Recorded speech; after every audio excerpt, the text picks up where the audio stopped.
He painted the most famous smile in history. But that was just the tip of the iceberg. Leonardo da Vinci wasn't just a painter, he was a scientist, an inventor, an architect, a philosopher. And his life? A wild genius ride that feels more like a movie than real history. By the way, where are you watching from? And what time is it over there? Let me know down in the comments. I always love seeing how far this community stretches across the world.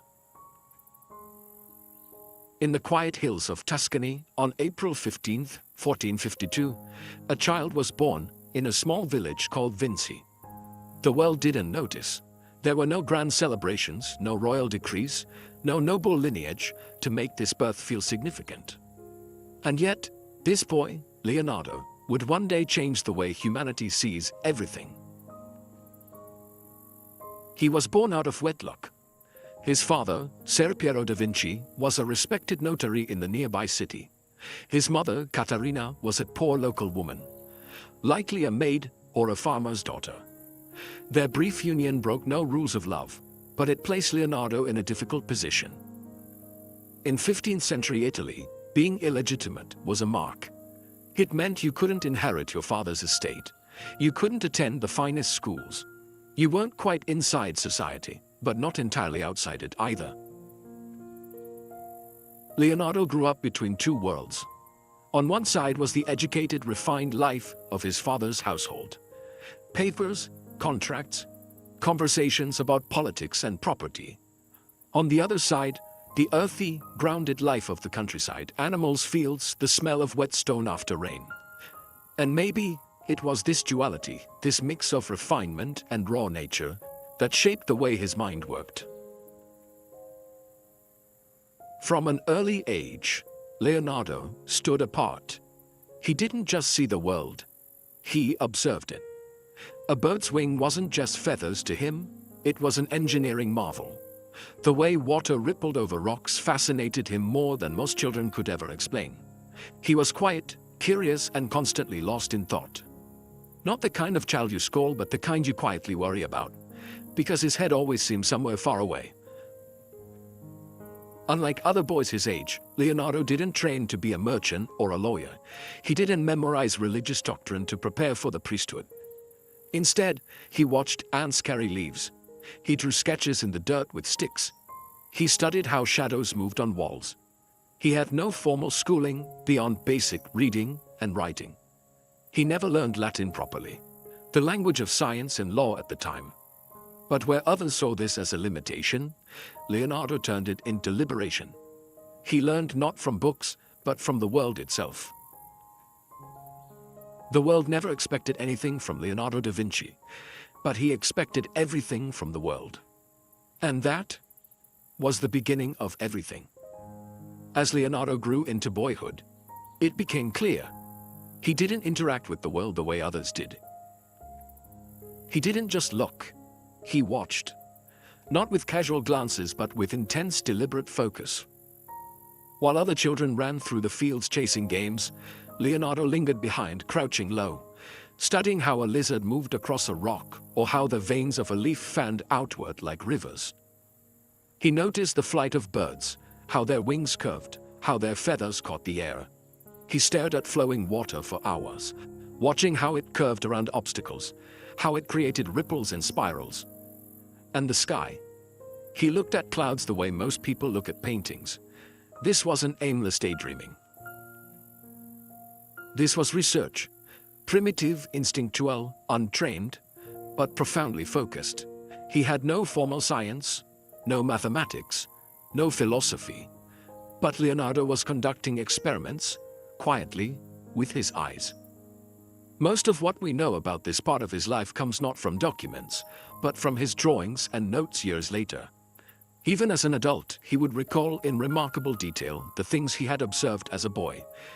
The structure of plants, the way light danced through trees, the swirling patterns of dust kicked up by wind. He began to draw. Not scribbles, not childish stick figures, but deeply detailed sketches. Animals, faces, plants, and strange creatures born from his imagination. Art was more than talent. For Leonardo, It was the language he used to explain the world to himself. He had no mentor yet, no guidance. But his eyes were already becoming his first teacher, and nature his first classroom. He asked endless questions. Why is the sky blue? Why do bats fly differently than birds? Why does a cat always land on its feet? Adults gave him simple answers, or none at all. But Leonardo wasn't asking for answers.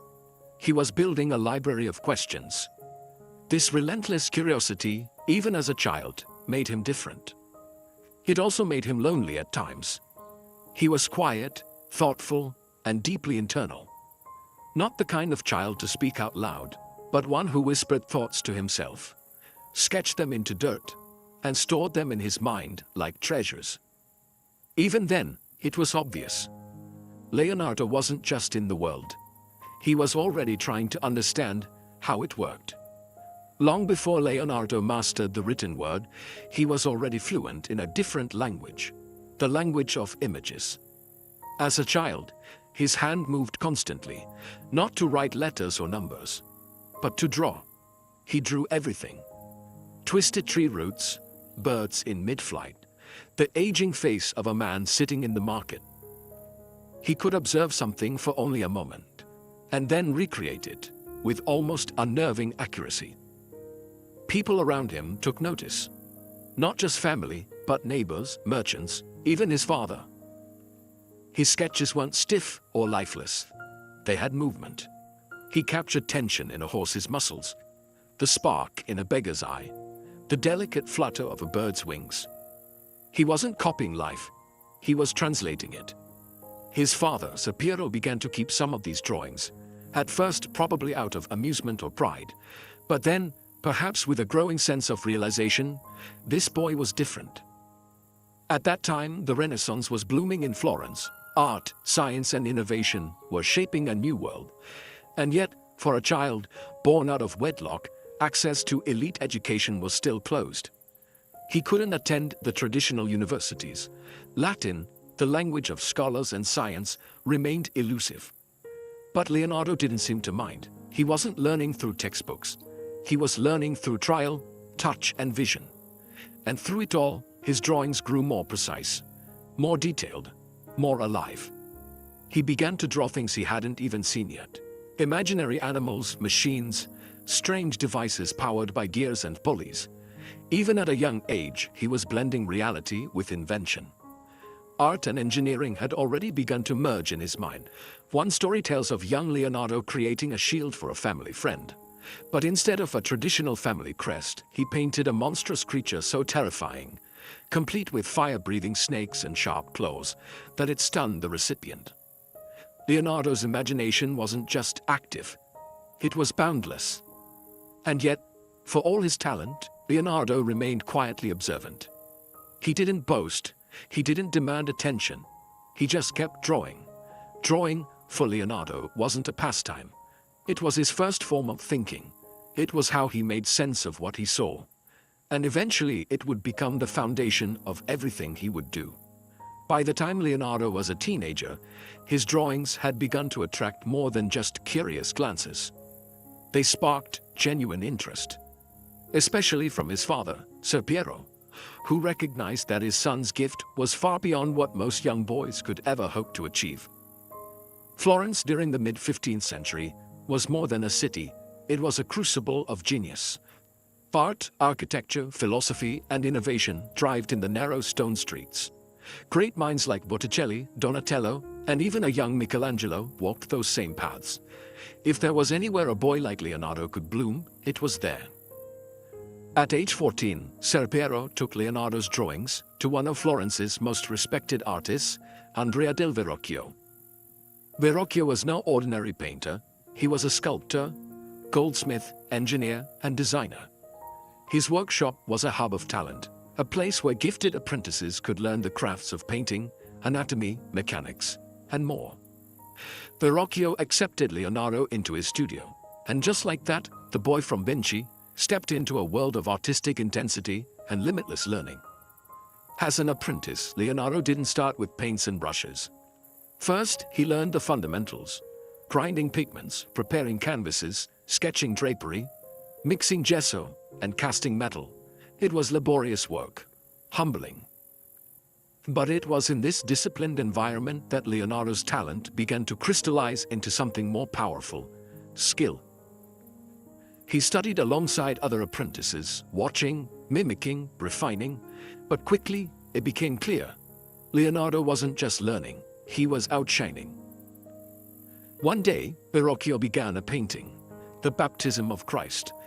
As was customary, he assigned parts of the painting to his apprentices. Leonardo was tasked with painting one of the angels. When the painting was complete, legend says Verrocchio was stunned.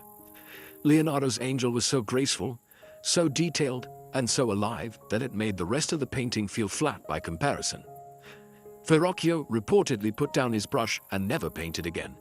Whether that story is true or just poetic myth, one thing is certain: Leonardo had arrived. In Verrocchio's studio, he wasn't just a student. He was becoming a master in the making. And Florence was just the beginning. In Verrocchio's bustling workshop, surrounded by the scent of oil paint and the hum of quiet concentration, Leonardo quickly moved from apprentice to standout. Every stroke of his brush carried a level of sensitivity that seemed beyond his years. His understanding of light, form, and anatomy wasn't just technical, it was almost instinctive. He observed the way a wrist twisted when someone poured water, the tension in a calf muscle as someone climbed stairs, the quiet grief in a mother's eyes holding her child. He didn't just paint what he saw, he painted what he felt. But what truly separated Leonardo from his peers wasn't just talent. It was the way his mind worked. Most artists followed rules, proportions, perspective, formulas handed down by generations. Leonardo questioned them all. Why did shadows soften at the edges? How did a smile change depending on the viewer's angle? What made the human body harmonious? And how could that harmony be captured in motion? In the same years that he was painting, he began studying anatomy, physics, geometry, and engineering, not from books but through direct observation. He would sketch mechanical devices one day, and the muscles of a horse the next. And yet, despite his growing brilliance, Leonardo wasn't seeking fame. He was introverted, thoughtful, and often hesitant to finish his work. He could spend weeks on a single hand in a painting, obsessing over each curve and contour until it felt alive. To him, the work wasn't just about pleasing patrons, it was about getting it right. But word of his abilities spread fast. Patrons began requesting his presence. Artists began whispering his name with a mixture of admiration and envy. Even Verrocchio, his master, began to defer to Leonardo's judgment in certain artistic matters. There's something poetic about it. How the student, quiet and curious, slowly began casting a shadow over the very man who taught him. But Leonardo didn't stay to bask in the limelight. That was never his way. After years in Verrocchio's studio, he began taking on commissions of his own. He would step out of the workshop and into the world. The boy from Vinci was now a name in Florence. And soon he would become something much bigger. A mind too vast for one city to contain. Florence in the late 15th century was more than a city. It was a living masterpiece. Every street corner held a sculpture, every chapel a fresco, every square a gathering of minds. And in the middle of it all, Leonardo da Vinci walked quietly, observing everything. By his early 20s, Leonardo had left Verrocchio's studio and begun life as an independent artist. He was now a recognized talent, though not yet the towering legend we know today. His name was beginning to float through the city, softly but steadily. He received commissions, painted altarpieces, portraits, and sketches for churches. And yet, he struggled to finish them. This wasn't laziness or rebellion. It was obsession. Leonardo would begin a piece with energy and ambition. But as soon as his curiosity moved on, so did he. He couldn't force himself to finish what no longer fascinated him. He was searching for something deeper than deadlines, something more precise than public praise. And that need for perfection made him unpredictable in the eyes of patrons. Still, the work he did complete during this time spoke volumes. His use of light and shadow, what artists would later call chiaroscuro, added a level of drama and depth that hadn't been seen before. His figures felt real, breathing, thinking. More than once, people said his paintings seemed more alive than the people they depicted. But Florence wasn't just shaping Leonardo, it was challenging him. The city was full of brilliance, Botticelli, Ghirlandaio, Pollaiuolo, and soon a young Michelangelo would begin rising through the ranks. Competition was fierce, but Leonardo wasn't trying to outshine anyone. He wasn't interested in rivalry. He was interested in truth, and truth to Leonardo could not be found in studios alone. So he wandered to the Arno River, where he studied the movement of water, to the hills outside the city, where he sketched landscapes with almost meditative focus, to the markets, where he watched faces, expressions, gestures, all the subtle things that make us human. He was an artist, a scientist, a philosopher, but above all, he was a student of the world. And as Florence watched him rise, Leonardo was already looking toward something beyond paint and canvas. He was beginning to dream in inventions. And what came next would take him far from home. By the late 1470s, Leonardo had gained a solid reputation in Florence, but something in him felt unsettled. He had talent, he had recognition, he had work, but Florence, for all its beauty, had become too familiar, too political, too tied to tradition. Leonardo's mind needed more space, more freedom. He wasn't content to paint what others told him. He wanted to build, to explore, to invent. So in his early 30s, Leonardo made a bold decision. He left Florence and traveled north to Milan, a city ruled by the ambitious and flamboyant Duke Ludovico Sforza. But Leonardo didn't arrive in Milan as a painter. He came with something else entirely. He brought the Duke a letter, an application of sorts, where he barely mentioned his painting skills at all. Instead, he described himself as a military engineer. He promised to design bridges, cannons, armored vehicles, water systems, and siege engines. He laid out how he could help fortify cities, divert rivers, and even sculpt grand monuments to the Duke's glory. Only at the end of the letter, almost as a footnote, did he mention that he could also paint. This wasn't false humility, it was strategy. Leonardo understood Milan, a city of power and politics, a city that valued machines over masterpieces. If he wanted a place at the Duke's court, he had to speak the language of utility. And it worked. The Duke accepted him. Leonardo was now more than an artist. He was an official court thinker. He was given freedom, tools, and a new playground for his mind.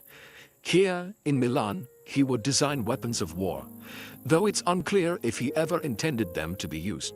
Many scholars believe his war machines were too complex, too idealistic.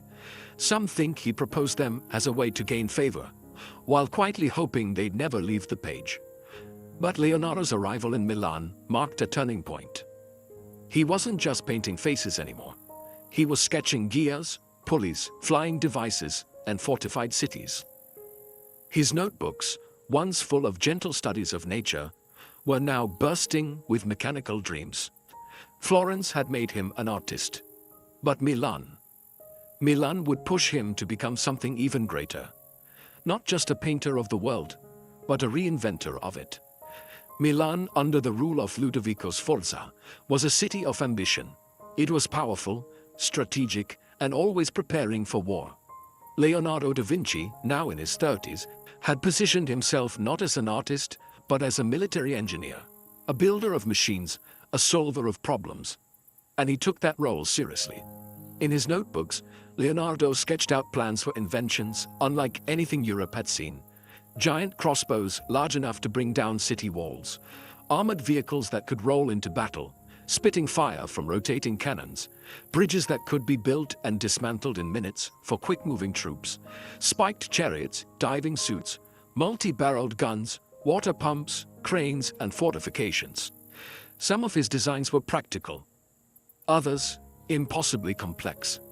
But that wasn't the point. Leonardo wasn't just building tools for war, he was building the future. Many of his machines would never be constructed in his lifetime. Some weren't even physically possible with the materials of the 15th century. But the ideas, they were breathtaking, centuries ahead of their time. Still, behind their designs was a curious contradiction. Leonardo hated violence. He wrote about the horrors of war, the cruelty of man, and the destruction it left behind. His notes speak of peace, of harmony, of nature's balance. So why design weapons? Some believe he did it to survive, to secure patronage in a world obsessed with power. Others think he used the opportunity to explore physics, force and motion under the guise of engineering. Perhaps he believed that understanding destruction was necessary to preserve life. And yet, even while sketching war machines by day, Leonardo's notebooks remained filled with human anatomy, botanical studies, and geometric puzzles. His mind was never in just one place. While working in the Duke's court, he was also producing plays, organizing festivals, designing costumes, and advising on architecture. He was everywhere, yet always chasing something deeper. Milan gave Leonardo the space to explore all his curiosities. But it also began a slow transformation. He was no longer just observing the world. He was trying to control it, to rebuild it. Mechanically, beautifully, logically. Leonardo wasn't a soldier, he wasn't a politician. He was something far rarer, a man who could turn imagination into blueprint. And in a time of swords and power, that made him dangerous, brilliant and unforgettable. While many at court saw Leonardo da Vinci as a painter or engineer, those titles barely scratched the surface of what was unfolding inside his mind. Beneath the silk robes and courtly duties, Leonardo was quietly building something far more powerful than any war machine, an entire internal universe. And the evidence of that universe lives in his notebooks. Page after page, filled with tiny mirrored handwriting and delicate sketches. Drawings of birds mid-flight, rotating gears, human organs, cathedrals and whirlpools. There were no rules, no boundaries. To open one of Leonardo's notebooks is to step into a brain that never stopped asking, what if? He didn't just draw what he saw, he reimagined what was possible. One page might show a flying machine inspired by the wings of a bat, complete with levers, pulleys, and counter rates. Another might show a robot knight that could move its limbs. He designed a primitive helicopter, a scuba diving suit, even an early version of a car, powered by wound-up springs. These ideas weren't copied. They weren't borrowed.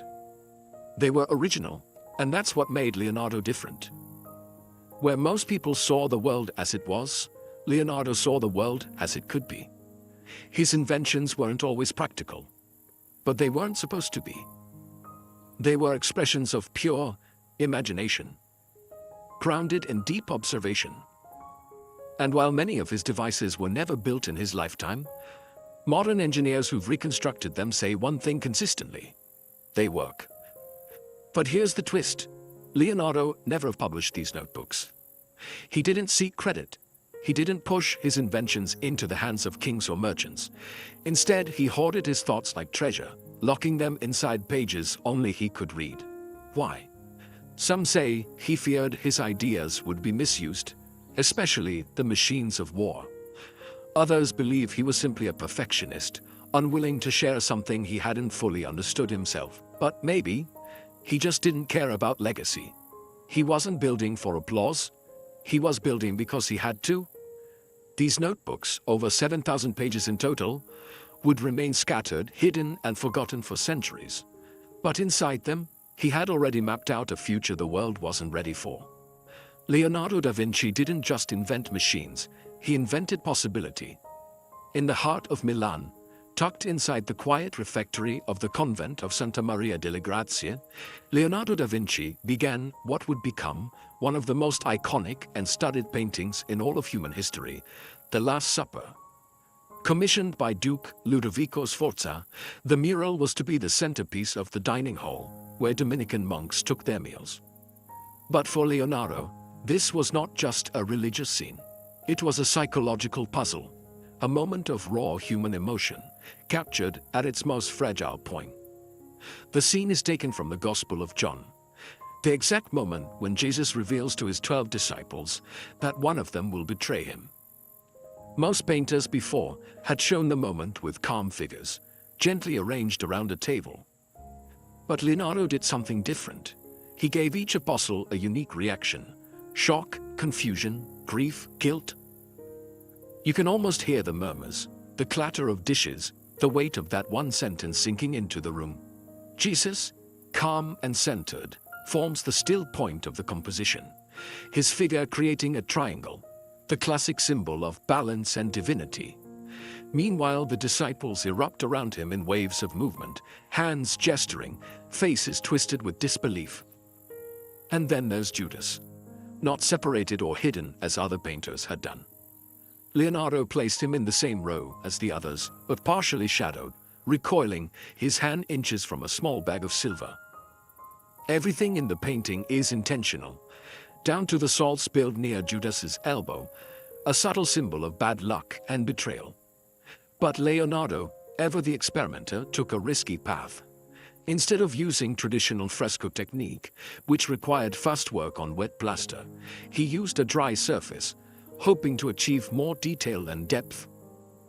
It worked at first, but over time, the paint began to flake and decay. Humidity, pollution, and war nearly destroyed it. What we see today is a heavily restored fragment of what once was. And yet, even in its damaged state, The Last Supper still stuns. It isn't just a painting.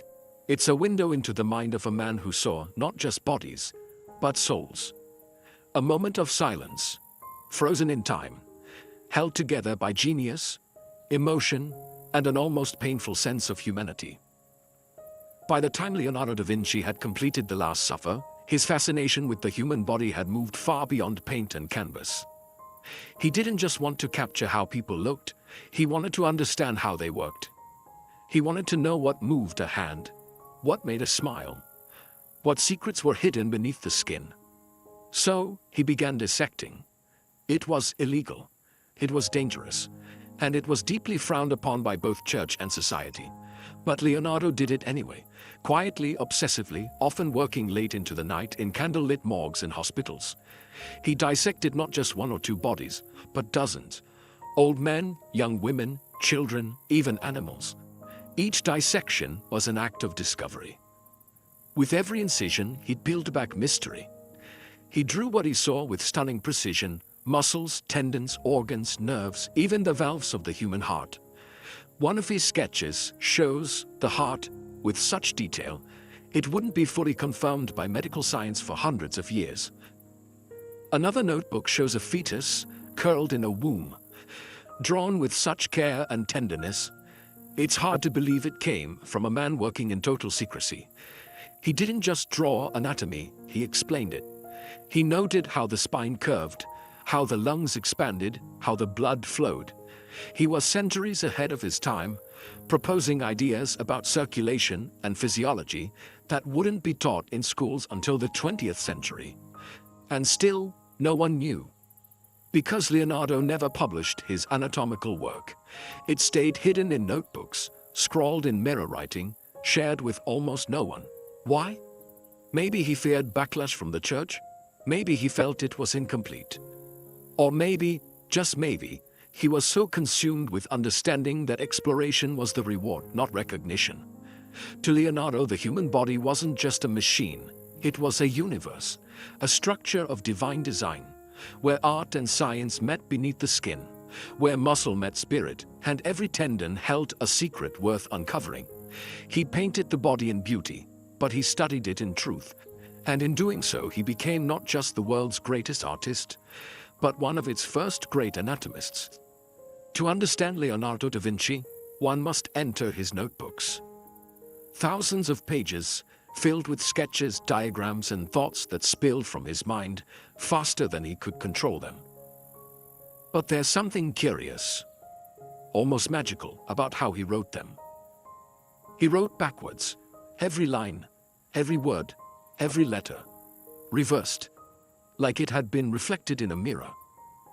At first glance, it seems like a code, a secret script hiding forbidden knowledge, but the truth may be simpler. And more fascinating, Leonardo was left-handed, and writing left to right with ink often caused smudges. So he flipped the direction. It wasn't encrypted, it was practical. Yet the effect was the same. His thoughts became unreadable to most. His journals weren't meant for the world. They were meant for him. And what a world they contained. One page might hold an elegant drawing of a flower's symmetry. The next, a breakdown of human facial muscles, followed by a list of water flow experiments. Then suddenly, notes on the flight patterns of birds. There was no order, no chapters, just stream of consciousness brilliance. He jumped from mathematics to philosophy, from engineering to poetry. He would write questions to himself in the margins. Why is the sky blue? What causes yawning? Where does the soul reside in the body? He asked, and he sketched.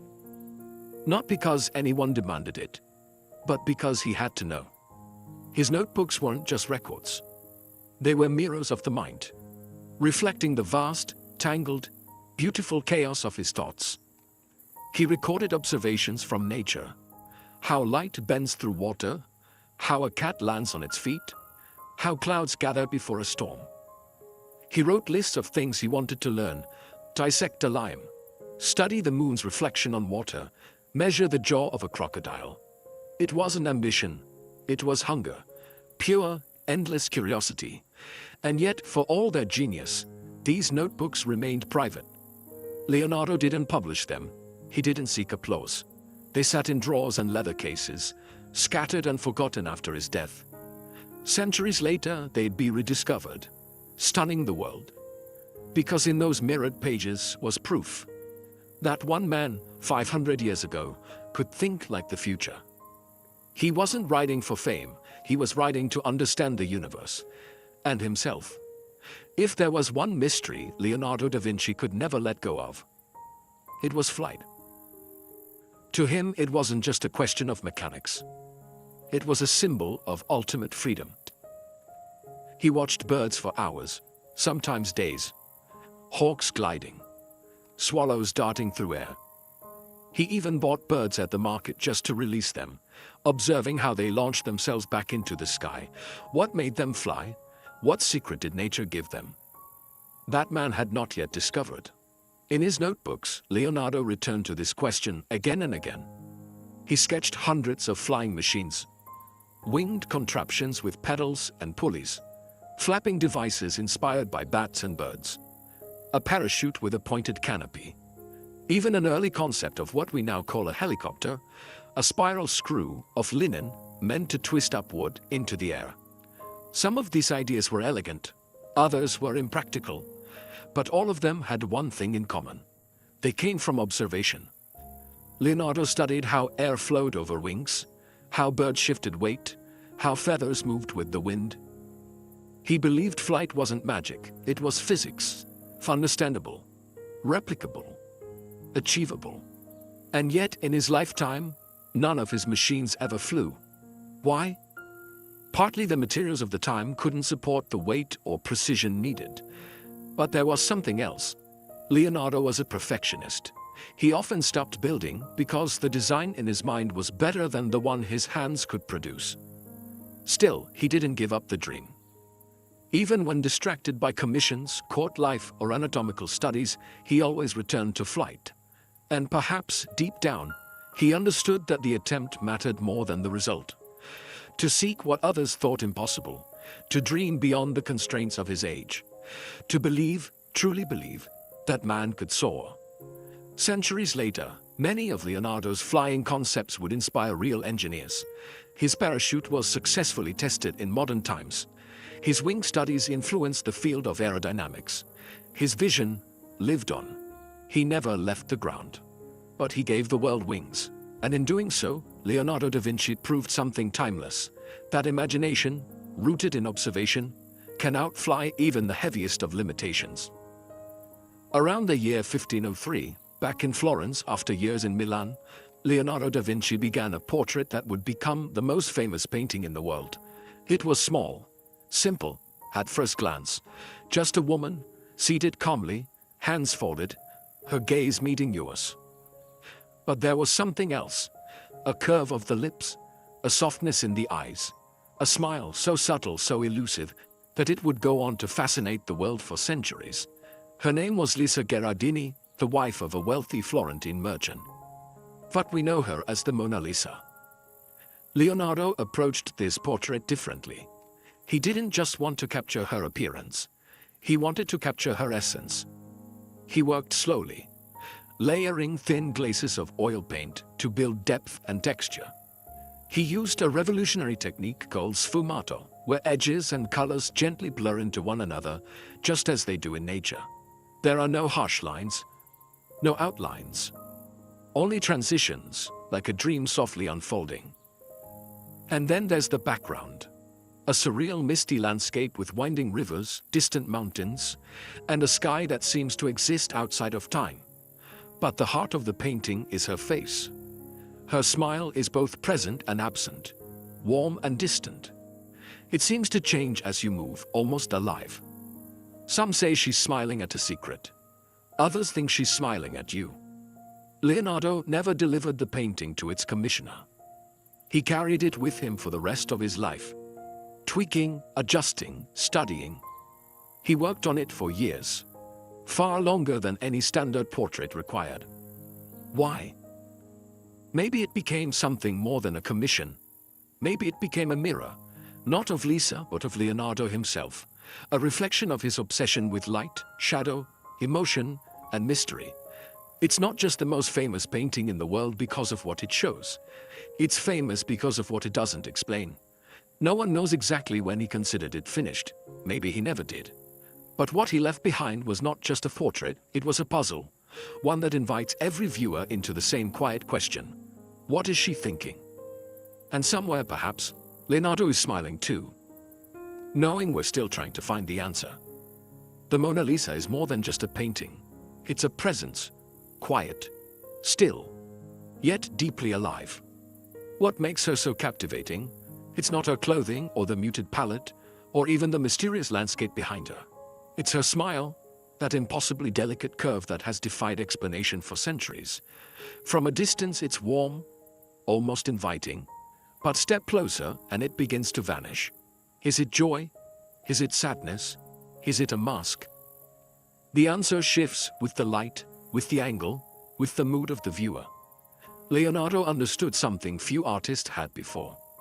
That the human face is never still. Emotions flicker like candlelight, faint, fleeting, real.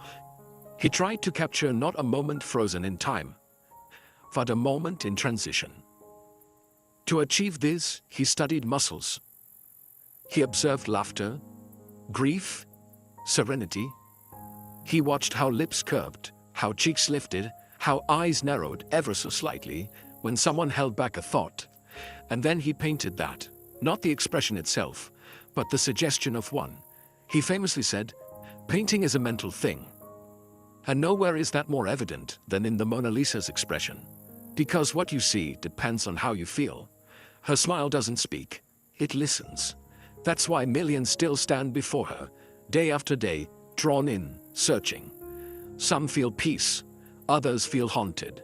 But no one walks away unchanged. And perhaps that was Leonardo's intention all along.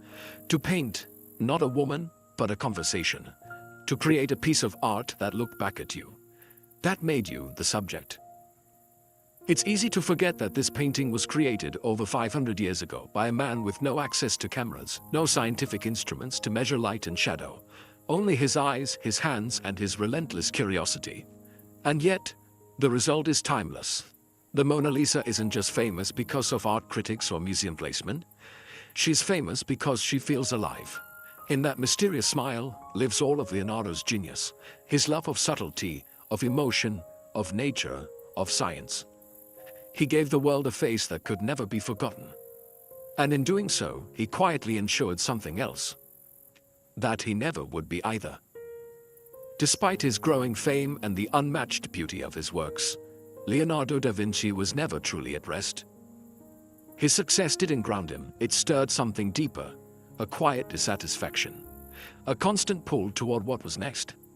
By the early 1500s, he had returned to Florence, then left again, then back, then gone. Cities changed, patrons changed, But one thing stayed the same. Leonardo kept moving. He wasn't chasing wealth or titles.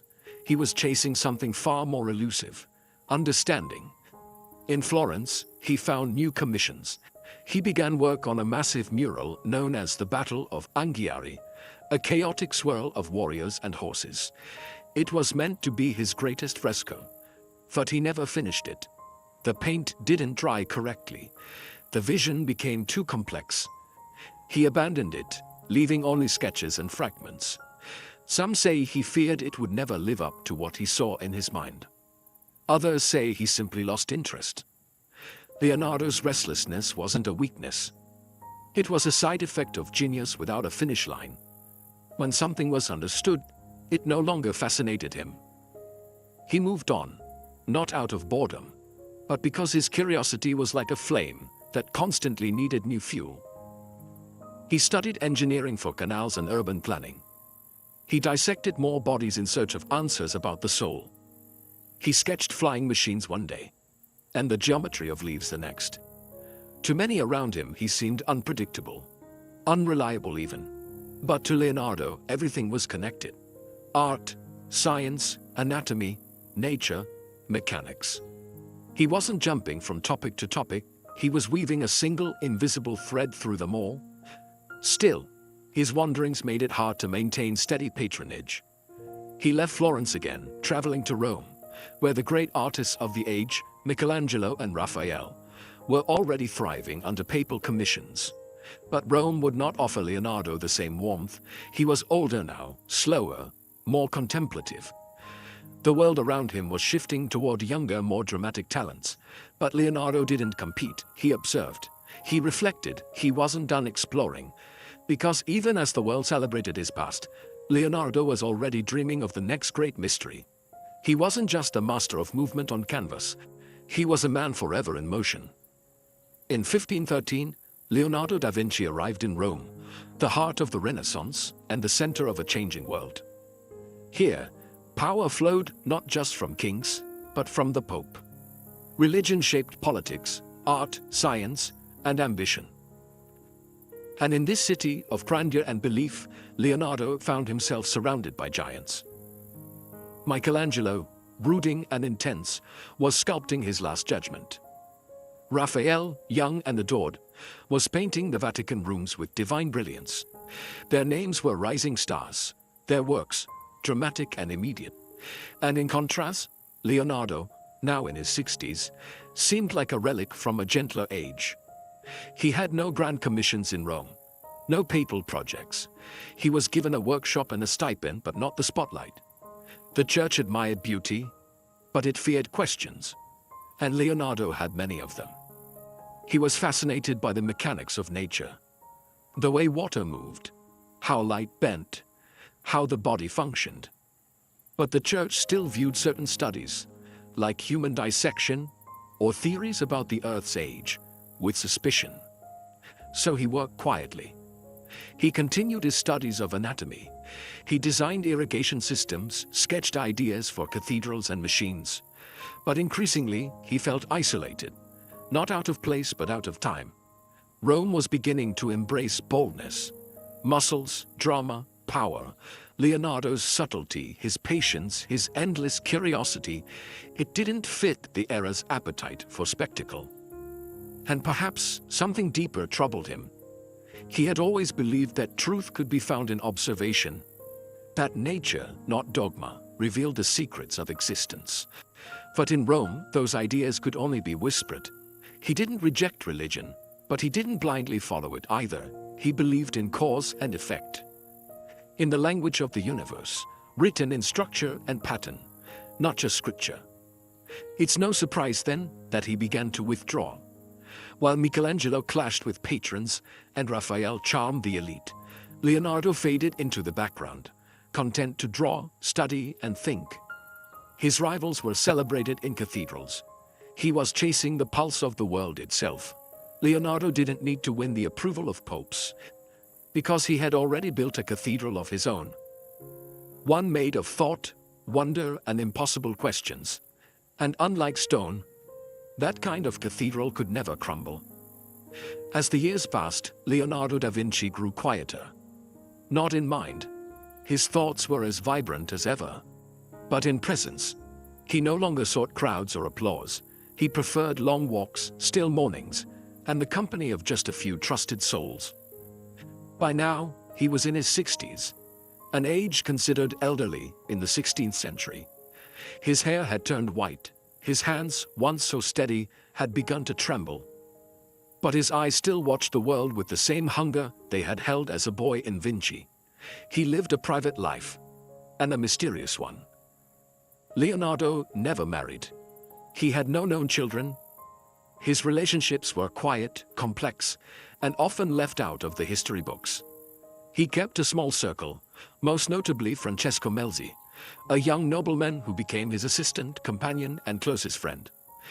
Melzi wasn't just a helper, he was Leonardo's shadow, organizing his papers, preserving his drawings, absorbing his ideas. It was to Melzi that Leonardo entrusted his manuscripts, his secrets, his life's work. Another frequent companion was Salai, a former pupil with a reputation for mischief. Their relationship was long, sometimes turbulent, and deeply debated by historians. But whatever the truth, it was clear. Leonardo did not live entirely alone. He chose his solitude carefully, but he was never fully isolated. Still, people wondered about him.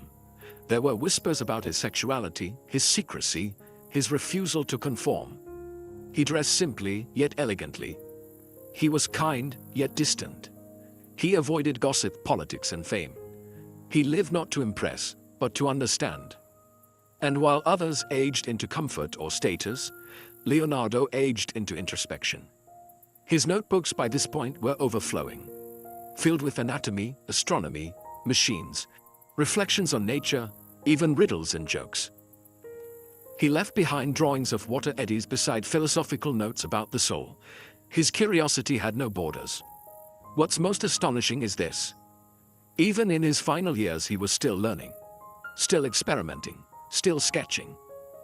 The man who had once captured the smile of a Florentine woman was now looking inward, searching for truths not just about the body, but about existence itself.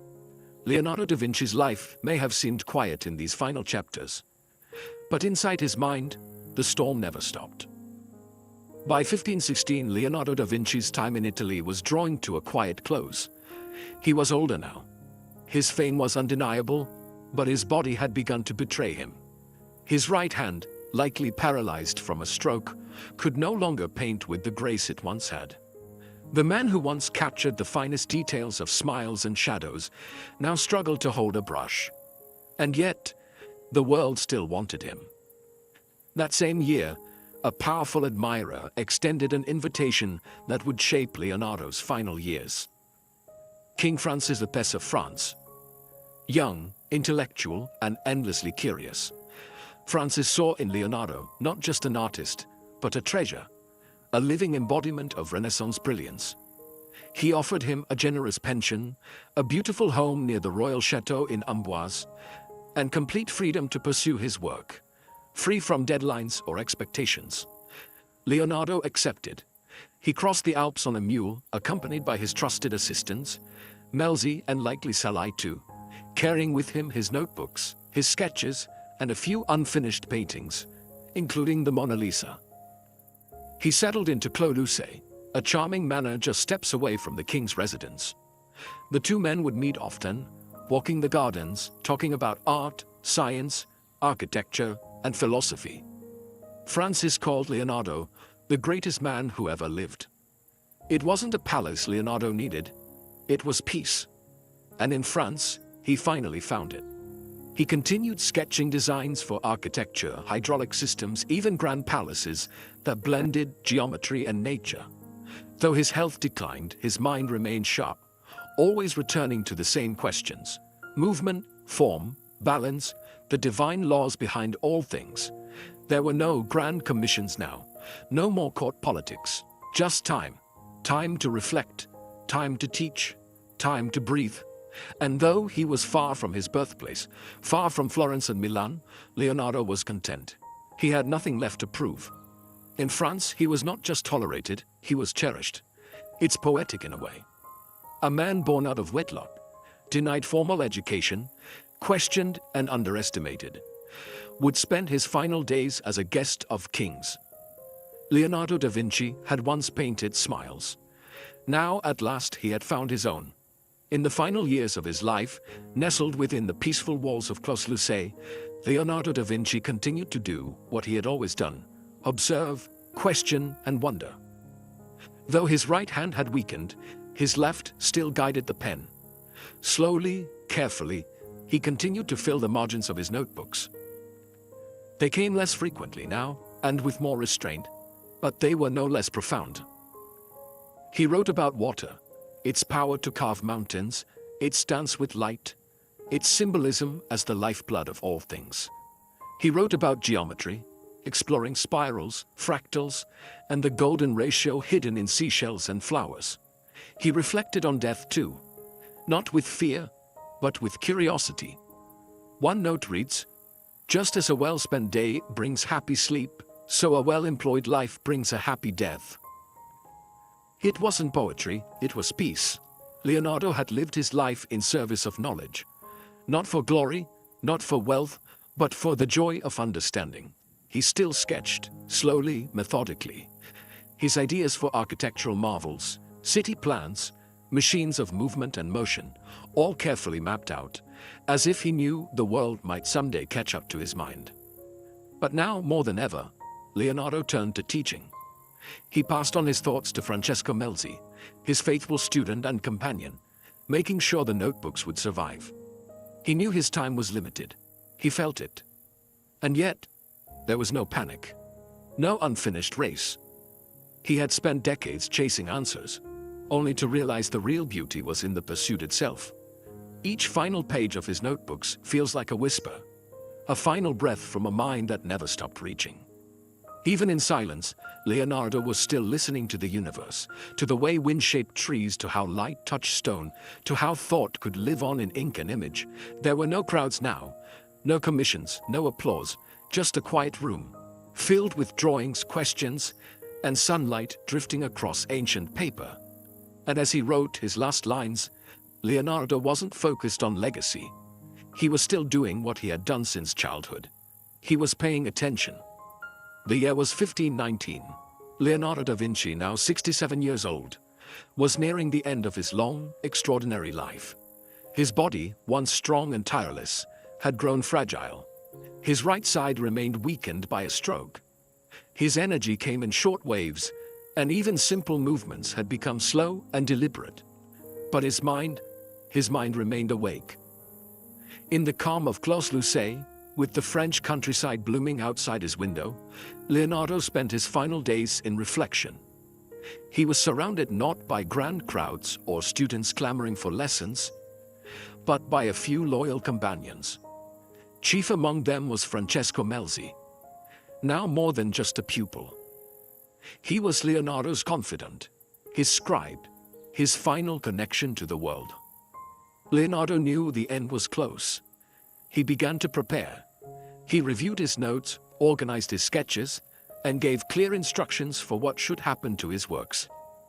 He wrote his will with care, ensuring that Melzi would inherit his manuscripts and be the keeper of his legacy.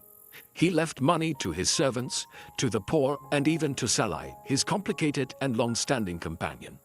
There is a legend, unconfirmed, but often told, that King Francis III, Leonardo's admirer and patron, came to visit him on his deathbed. Some say the king cradled Leonardo's head in his arms as he passed, calling him a man who would never be replaced. Whether it happened or not doesn't matter. What matters is this. Leonardo da Vinci died on May 2, 1519. In a small room far from his birthplace. He had no children, no heirs. But he left behind something far more enduring. An entire universe of ideas. He was buried in the chapel of Saint-Hubert, not far from the Château d'Amboise. His grave is quiet, modest, almost hidden. But his mind, his questions, his visions, his hunger to understand, those never went into the ground. In his final days, Leonardo wasn't mourning what he hadn't done. He had lived fully, thought endlessly, dreamed boldly. And when the end came, It wasn't the close of a life. It was the quiet turning of a page in a book that the world is still reading. Leonardo da Vinci had no museum to preserve his work, no massive tomb to announce his name. When he died, his genius didn't instantly echo across Europe. In fact, for a time, it began to fade. His most valuable possessions, his notebooks, filled with sketches, inventions, and philosophical questions, were entrusted to Francesco Melzi, the loyal pupil who had stayed by his side until the end. Melzi understood their worth. He protected them. But after Melzi's death, those priceless pages began to slip through the cracks of history. Some were given away. Others were sold. Some were lost, hidden in drawers, or split among collectors who didn't fully understand what they were holding. Thousands of Leonardo's handwritten pages were scattered across Europe, torn from their original bindings, passed from hand to hand, and sometimes forgotten entirely. Entire notebooks disappeared. Drawings were mislabeled. Ideas that could have changed science were buried in private collections. For centuries, Leonardo was remembered mostly as a painter, the man behind the Last Supper and the Mona Lisa. But the full scope of his genius, his engineering, anatomy, astronomy, botany, and physics, remained hidden in fragments. It wasn't until the 19th and 20th centuries that scholars began to piece his writings back together. Page by page, image by image, they began to see the real Leonardo, not just the artist, but the visionary, the scientist, the dreamer. The rediscovery of his notebooks stunned the world. Here was a man sketching helicopters 400 years before flight. Here was a man dissecting the human body with modern medical precision. Here was a man who saw the patterns of nature with the eyes of a poet and the mind of a mathematician. And suddenly Leonardo wasn't just part of history. He was ahead of it. Today, many of his manuscripts are preserved in museums and private libraries, still studied, still admired. But even now, experts believe there are pages missing, ideas lost, secrets yet to be uncovered. It's a strange irony. Leonardo da Vinci, the man who wanted to understand everything, had his own legacy nearly lost to time. And yet, like his paintings, like his smile, like his questions, it returned quietly, powerfully, and just in time. Leonardo da Vinci lived in the 15th and early 16th centuries, an age of candlelight, parchment, and superstition. Yet his mind operated like it belonged centuries in the future. He envisioned machines that couldn't be built with the materials of his time. He described systems the world didn't have the language to explain. He thought in blueprints, while others were still thinking in myths. And because of that, much of his brilliance went unnoticed for generations. In his notebooks, Leonardo designed flying machines with flapping wings modeled after birds. He created detailed plans for a mechanical knight that could sit, wave, and move its jaw, a robot in an age of swords. He outlined the principles of hydraulics, optics, geology, and even solar energy, hundreds of years before those became formal fields of study. He theorized about the circulation of blood long before William Harvey discovered it. He drew the heart with such anatomical accuracy, it shocked modern surgeons when they finally saw his sketches. He described the concept of contact lenses. He wrote about the reflection of light, using words that today sound eerily like modern physics. But perhaps most astonishing of all, he never published these ideas. He never presented them at universities or courted scholars with them. Why? Maybe because the world wasn't ready, or maybe, deep down, he knew it. Leonardo wasn't interested in showing off what he knew. He was interested in the knowing itself. And so, many of his greatest ideas slept inside forgotten notebooks for centuries, like seeds waiting for the right soil. It wasn't until the modern era that we truly understood how far ahead he had been. Today, scientists and engineers revisit his designs not just with admiration, but with awe. His flying machines have been built. His anatomical insights have been confirmed. His mechanical inventions are studied as early glimpses of automation. And yet, there's a quiet tragedy in it too. Because Leonardo da Vinci dreamed of things the world couldn't yet build. He lived in a time that couldn't quite see what he saw. He wasn't just a man ahead of his generation, he was a man out of time. And maybe that's what made him timeless. Most people are either artists or scientists. They lean toward imagination or logic, beauty or structure. But Leonardo da Vinci lived in a rare space between the two, a place where art met science, and neither was ever enough on its own. To Leonardo, a painting wasn't simply an image. It was an equation of light and perspective, anatomy and emotion. And science? Science wasn't cold or sterile, it was alive. It pulsed with the same beauty he saw in flowing hair or drifting clouds. When he studied the human body, he wasn't trying to prove a theory. He was trying to understand how nature drew. He dissected muscles to learn how arms moved in dance. He studied the curve of lips so he could paint a more believable smile. In his mind, the rules of geometry lived in the petals of flowers. The golden ratio, which governed so many of his compositions, also shaped pine cones and spiral galaxies. To Leonardo, the universe wasn't divided into disciplines, it was a masterpiece, and he was simply trying to copy it as faithfully as possible. That's what made his work so unique. His art was scientific, his science was poetic. In The Vitruvian Man, he didn't just sketch a body in a circle.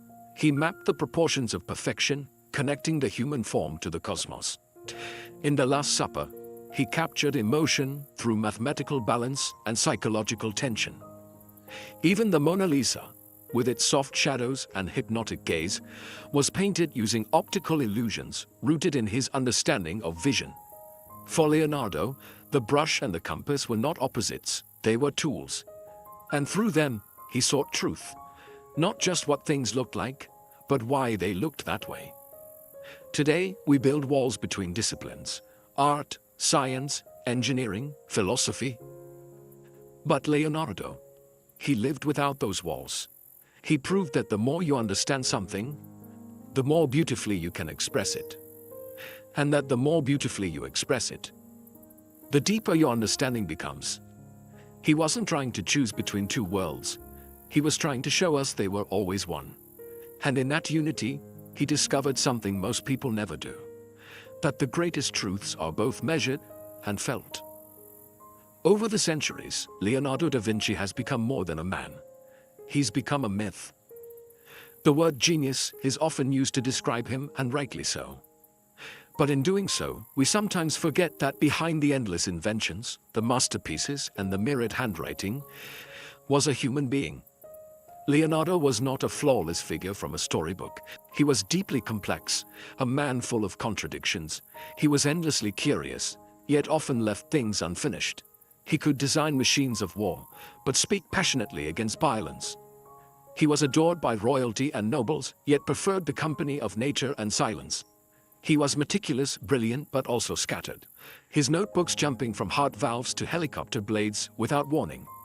He could be warm and witty. He could also be private, withdrawn, even melancholic. Despite being surrounded by courts, commissions, and admirers, Leonardo's life was marked by a certain loneliness. Not the loneliness of isolation, but the kind that comes from seeing the world differently and having no one who sees it quite like you do. He struggled with deadlines, he lost commissions, he disappointed patrons.